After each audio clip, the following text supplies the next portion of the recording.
So everyone is able to see my screen? Yes, I think I am able to see. I'm sure. Yeah, we Yeah. can see Yeah, it. Stephen, we can see. Yes, we can. Okay. So basically this is our ownership experience and expectations from the product itself, from the brand, from the product. So to start with, these are the positives we find in the car.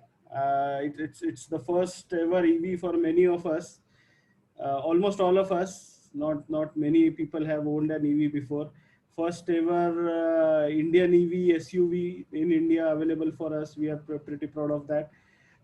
It is a first ever Tata product also for some of us. It has good road manners, the good things we appreciate about the car. We love this easy things you have put into the car. We really like that. It has great interiors, it has good ground clearance, and the space utilization is pretty practical. So these are some details of the group. Just for overview, we have like 109 members now, and we have pan India presence. Some of them are doctors, lawyers, IT professionals, and business owners. So they have a good technical know-how, and all are technology freaks. That is the reason why we actually went ahead and purchased the Nexon EV. And this is the Google Group's mail ID that we have created for all of us. One, if you need to communicate with the entire group in one go, this is the mail ID. So to go ahead, we'll just touch the real pain points to start with. The real pain point is actually the real world range. So this is something that is an issue with almost all of us. The advertised range and the real world range, there's a whole lot of difference. The expected range or the marketed range for the product, what the dealerships are telling or what the marketing teams are telling, is 260 to 70, and in real world it's way different. So the advertised range actually it's 312, but we know that ARAI range is not something that is a truth, or it cannot be replicated in real world. So what we, when we went to the dealerships, what we expected was a real world figure, and what people were told was 260 to 70. So that's, and it is very different from what it is right now. So our expectation is that you guys should evaluate how this 312 was achieved, and why these dealerships are telling potential customers that it can deliver 260 to 270. So because this has affected the buying decisions of most of the people that have got the car, it is a serious issue right now with people. It is sort of, it's not meeting people's expectations. So our sort of main issue is that Tata should be true to its customers by telling them real facts. Plus, the dealership should not misinform the customers. So that is our basic expectation out of the entire exercise we are trying to do. And then the real world range is actually 180 to 200. We have not got any better figures with unless there is a huge change in driving style. We drive it like 30, 40, 50 kilometers without AC and all. So if that is not done, we are not able to extract anything better than 180 or 200. Well, and this actually limits the usability of the car to a great extent. You cannot comfortably go to a place which is more than like 100 kilometers away from where you are.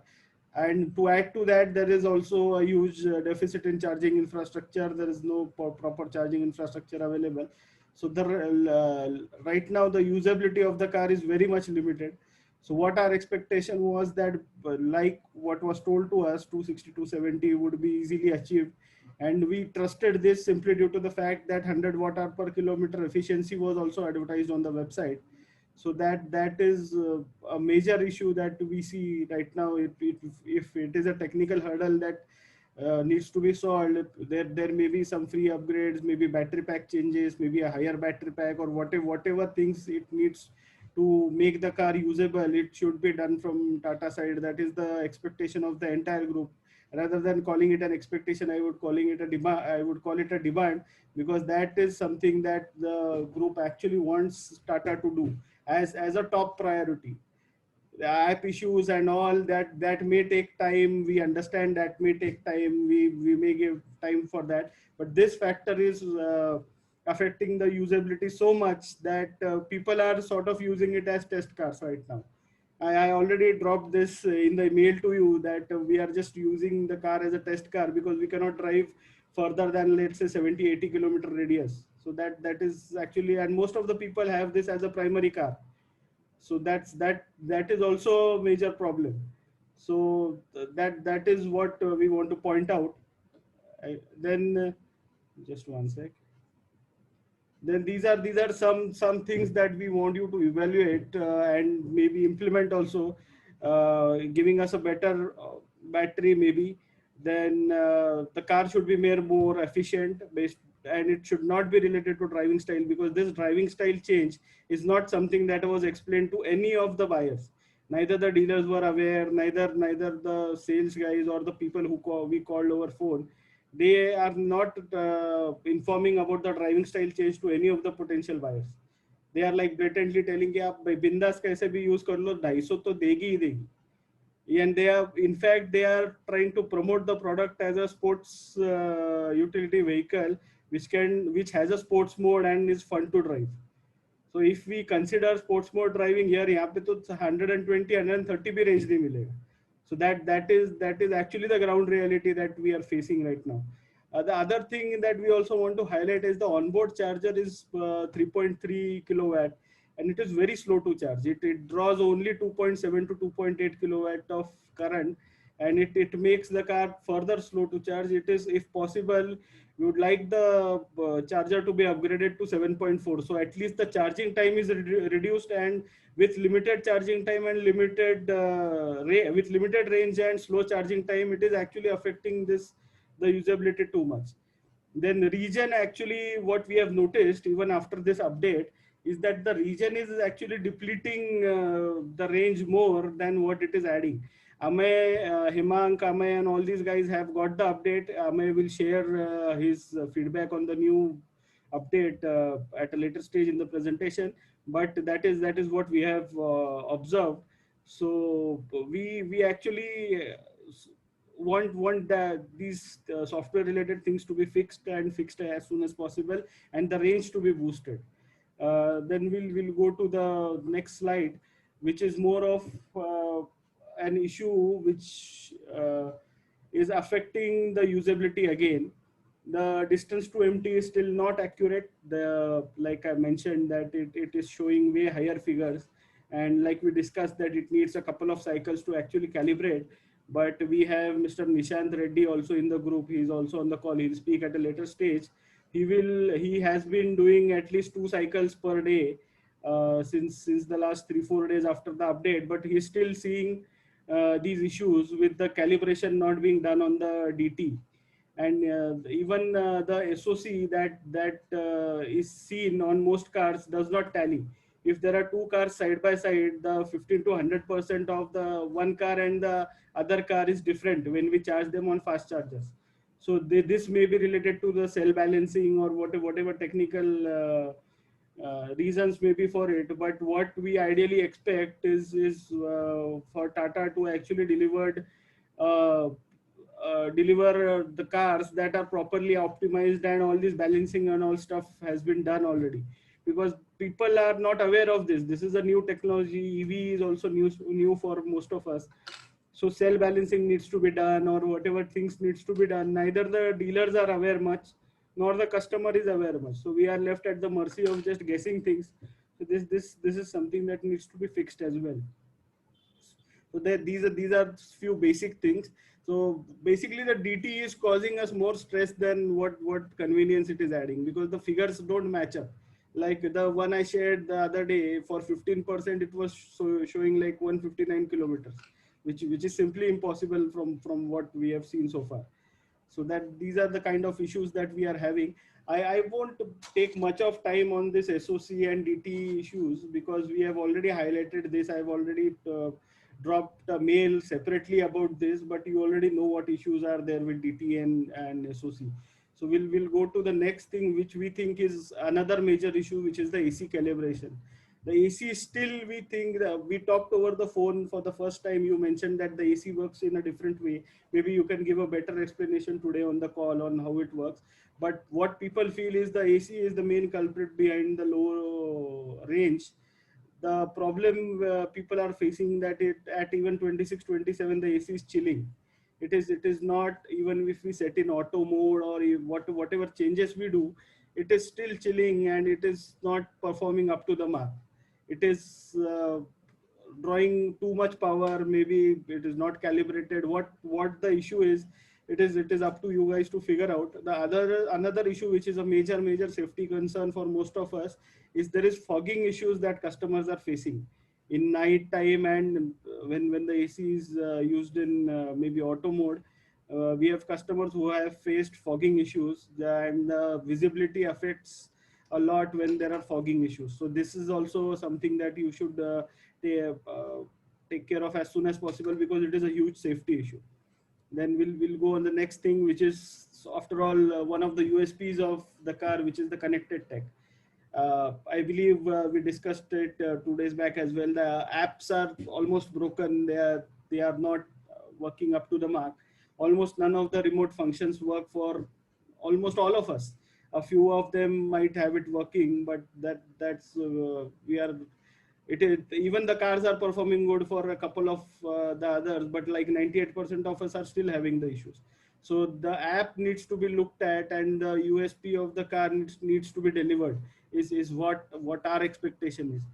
Each remote command that we actually try to issue, it takes 30 to 40 seconds, which is a huge time. And even after that, we have no surety whether it has worked or not, because sometimes it says command executed successfully, but in reality the lights are not on, or the engine is not on, whatever it is.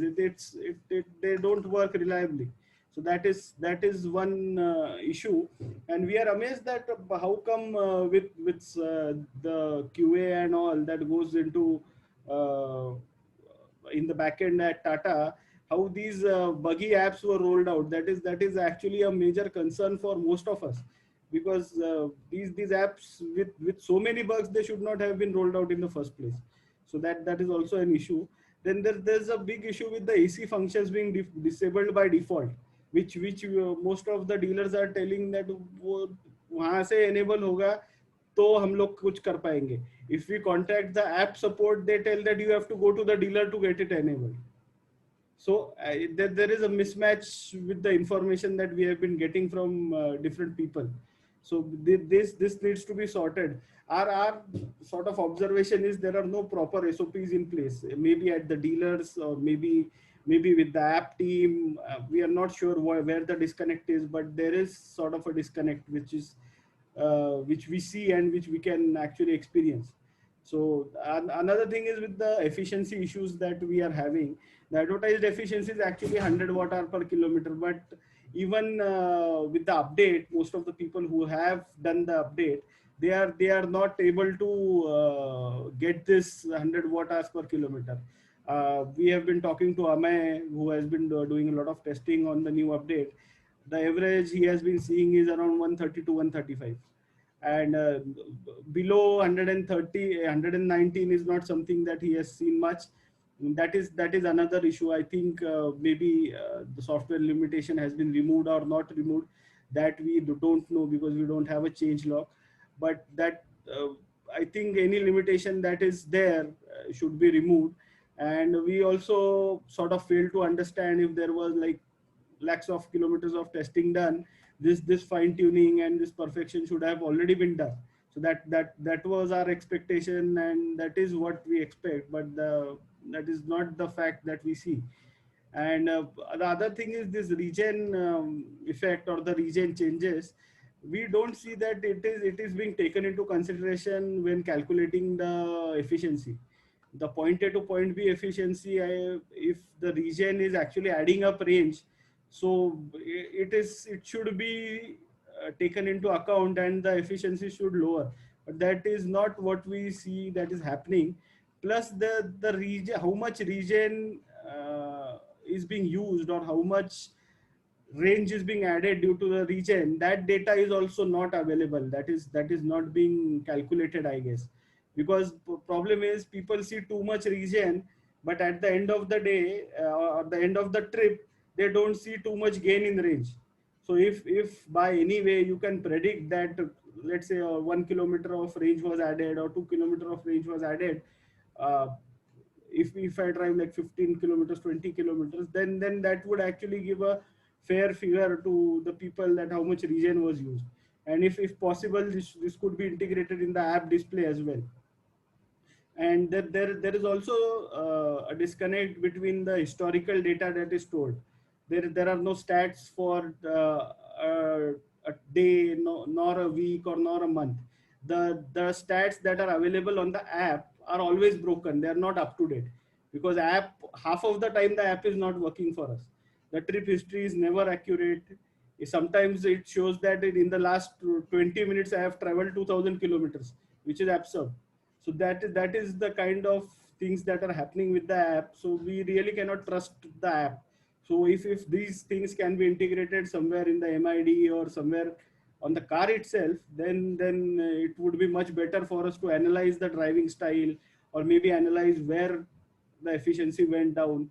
Because without all these things, we are just guessing. That is the overview basically.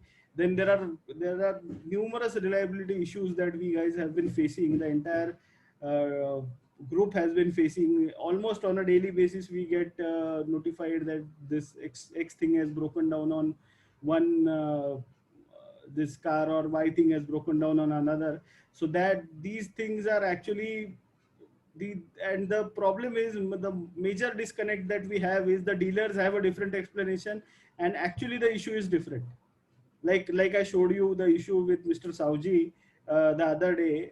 He had an issue with the software, which you confirmed, and the dealer told him that it was an issue with the cable, and they did all the R&D.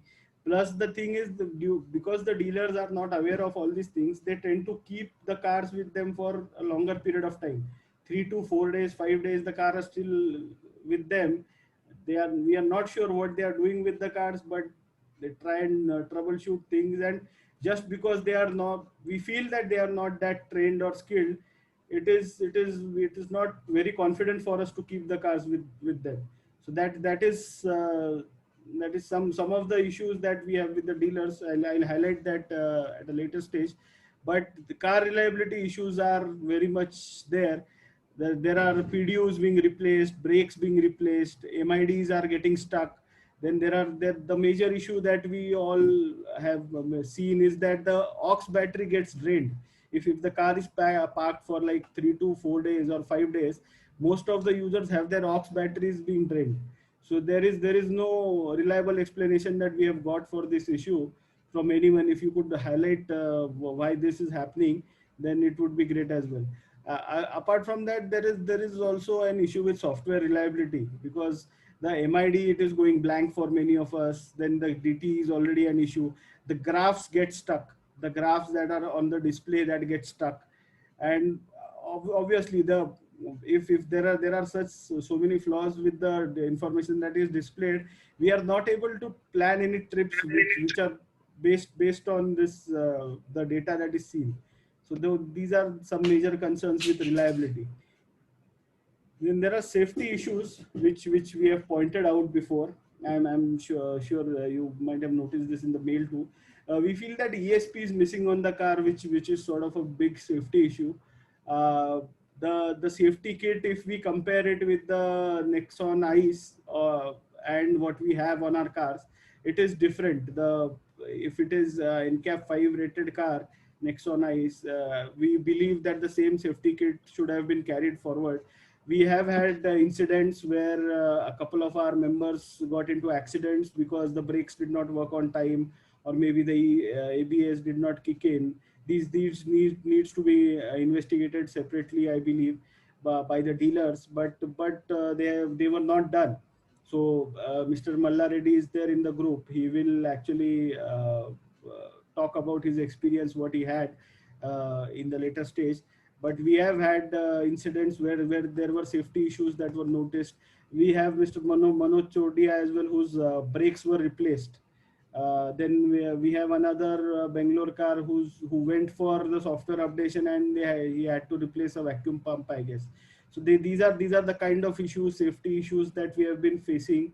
So that though these are major concerns for most of the users, and they have sort of diminished the confidence they have in the car right now.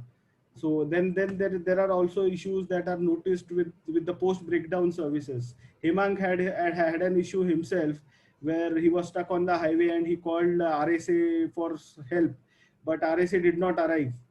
So he had to arrange help for himself. So we would be very much keen to know what the RSA coverage is and what kind of turnaround time we can expect. We also propose that if there is a dedicated EV helpline that could help us out, just because the dealers or maybe the general support people are not much aware of what is going on with the EVs, a dedicated support helpline would really help us out. So then there are charging issues. Like I mentioned that the onboard charger is 3.3 and it draws only 2.7. So with combined with the 170-kilometer only driving range, the it sort of reduces the usability. It means you have to travel 170 kilometers, then you can't take a 10-hour break. If we have maybe a 7.4 kilowatt charger on board, maybe we can charge at a faster rate. So that is something that we expect, maybe we could get an update for.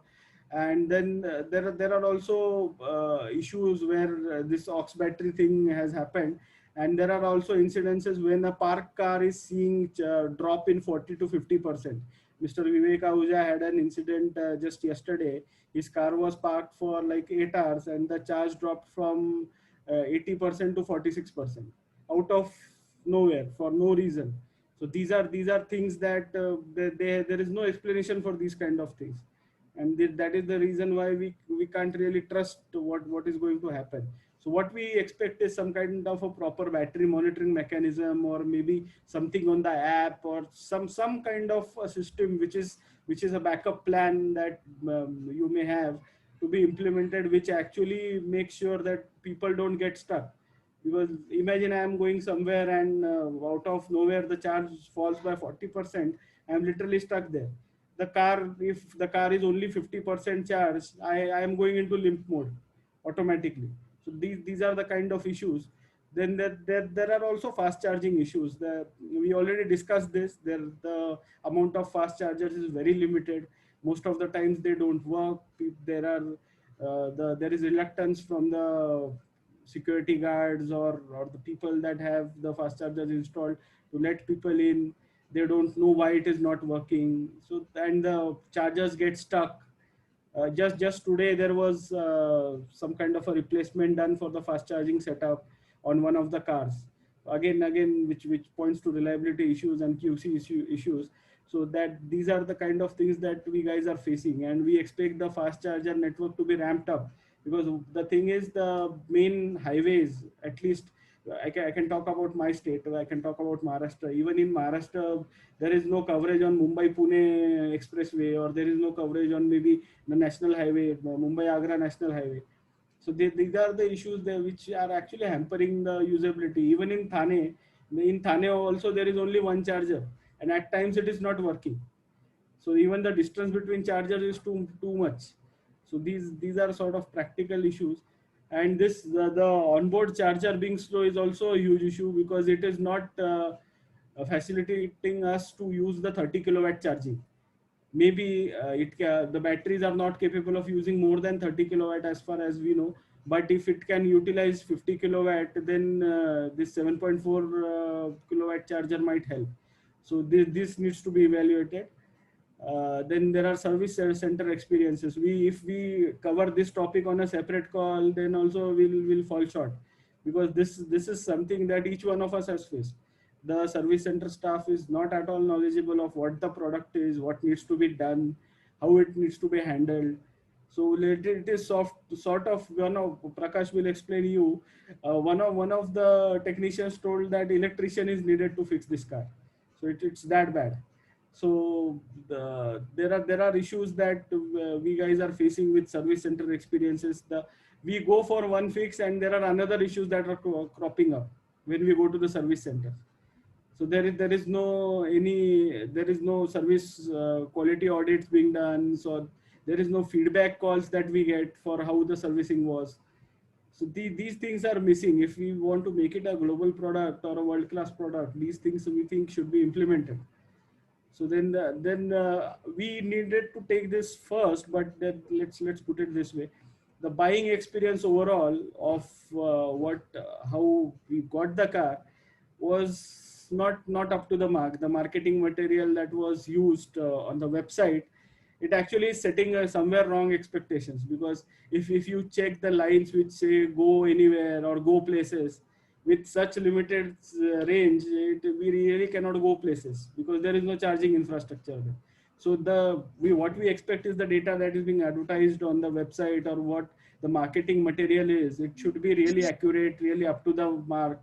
It should actually be depicting real world scenario or real world data from customers rather than what the salespersons claim, because the offline sales also they just echo out the what it is there on the website. Even we have instances where people have contacted your social media handles, and even the social media people tell that sir 312 range hai, aap tension mat lo.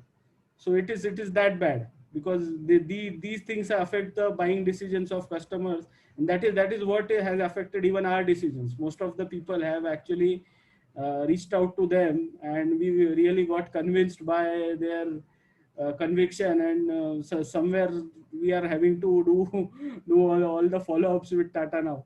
So that these are the things. Then there are also issues with dealers.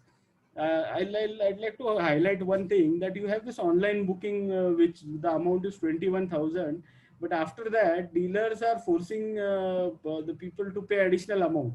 So this is something that maybe Tata is not watching out. But after that, after the paying the additional amount, then only they are placing the orders to Tata. So if you could just skip this and make sure that the orders go to Tata rather than dealer interference, it would be better to it would be a better experience for the customers. Also, handling charges are still being taken from customers where no other brand is actually taking handling charges. Most of us have paid around 9,500 as handling charges. When we tried to debate it, we were not sort of heard.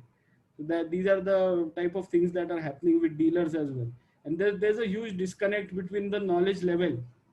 They the product specialist also don't know the products correctly. The commitments that they give and the data that they give, now that after using the car for 2-3 months, we know that the real facts and what they tell, they are completely different. Even though they are the product specialist, I at this point of time, maybe we can act as a product specialist because we have researched on the car so much.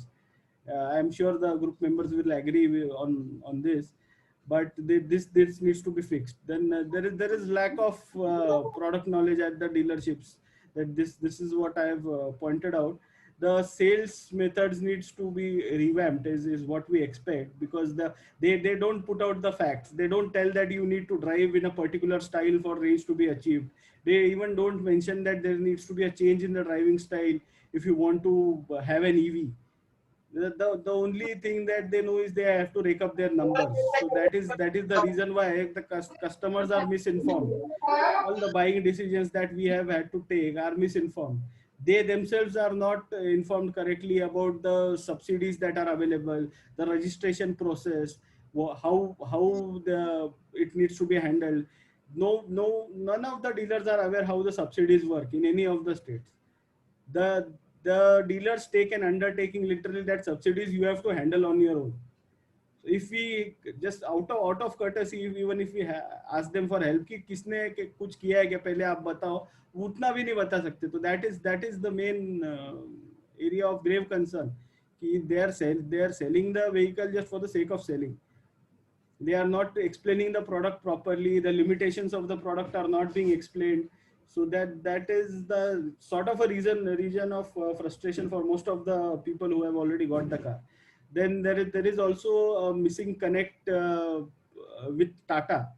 Most of the this brands, when they sell cars, they actually give a feedback call. how was your sales experience, rate the dealer, rate the sales representative XYZ, whatever they have. But we have not got any kind of call from Tata which is asking feedback from us. So these are some things that are really missing. So then there are also some features that are missing on the car. One of them is probably cruise control. Most important thing we think is that is missing is cruise control. Just because the car needs to be driven at one particular pace, and we need to hold on to that space, sweet spot on the accelerator. Without cruise control, it is really impossible for us to do. There is a whole lot of fatigue that the driver faces when we try to do that. So cruise control is something that we expect the car should actually have, simply due to the fact that the Nexon Ice has it, the top end Nexon Ice has it, and we have a considerable more premium than what Nexon Ice has. Even TPMS is missing, just because we were told by the dealers that the tire pressure affects the range. You need to continuously monitor it. The TPS is also missing. So if these two features could be added, it would make the car much more usable. Apart from that, there is the one issue that we would like to point out is the range signal of the onboard SIM. That is also not there, because we don't know whether the onboard SIM has range or not, whether it is currently receiving commands or not. We are just at the mercy of the app, which never works. We try to fire commands, but due to the missing signal strength, we don't know if the SIM card is getting it or not. So these are minor things that maybe you can add on the MID, or maybe wherever you think it is possible. Also, there are nowadays in 2020 with connected cars, there's a feature to connect to maybe a Tata call center, or maybe uh, for help. Just because the car has a SIM card, this calling feature should also be enabled from the car itself. So if this can be added, it would be a value addition to the car. Apart from that, there are one-off events that we should mention. These will be explained properly by the owners who have had these events. We have had instances where the cars needed to be towed to the dealerships. The chargers got stuck. The cars would never charge. The DT drops for no reason. And also there are what the members have requested is, if the time period where the cars are kept at Tata dealerships, because we have had instances when they were kept for an extended period of time. The warranty should be extended for that amount of time, because the cars are not usable. And there are, I'm sure I have shared this list or not, but these are the names of customers who are facing the range issues. They are not even getting 200. There are more customers, but this is what I could compile. So we can even share these details with you, and you could connect to them one by one. I have also shared a form. Then these are the specific requests. This is sort of the focus slide that we have for you guys. So what the entire group wants is, we want Tata to deliver what was promised during the sales processes. We want the range issues to be resolved. At least 260 270 is what we think that the car should deliver based on what the advertised efficiency was.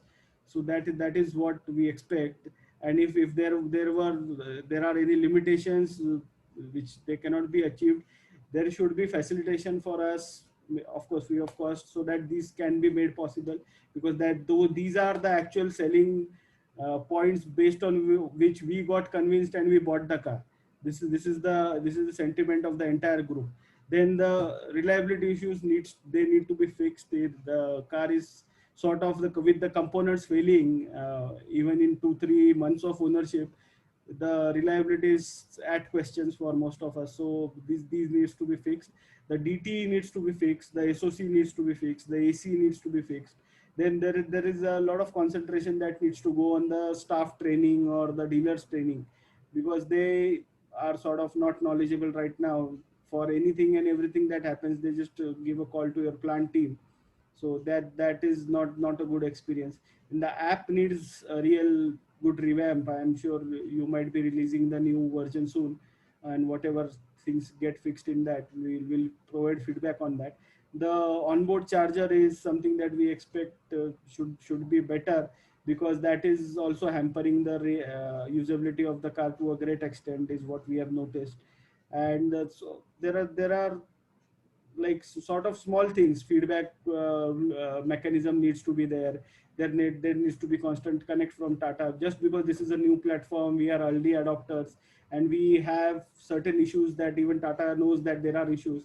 So we expect that that two-way connect should be there from Tata to reach out to us and make sure that things are well, things are good, so that you get proper feedback and we get a proper brand experience. That is the sort of testing, that is the sort of expectation we have. Then we sort of most of the people don't want us to be test mules.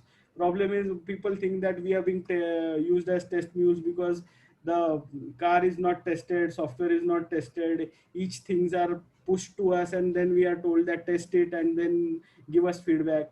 Actually they thought that they have purchased a finished product, and that is the reason why they are not ready for that testing, which is fair enough on their part, just because they are having to pay EMIs and they want to use the car. So that is sort of the thing that everyone expects, and that is all that I have in the presentation. And then now what we'll do is I'll hand it over to you. You may take whatever feedback you want to give on these issues, and then we'll go to the customer experiences section. I'll just unmute you. Okay. No, so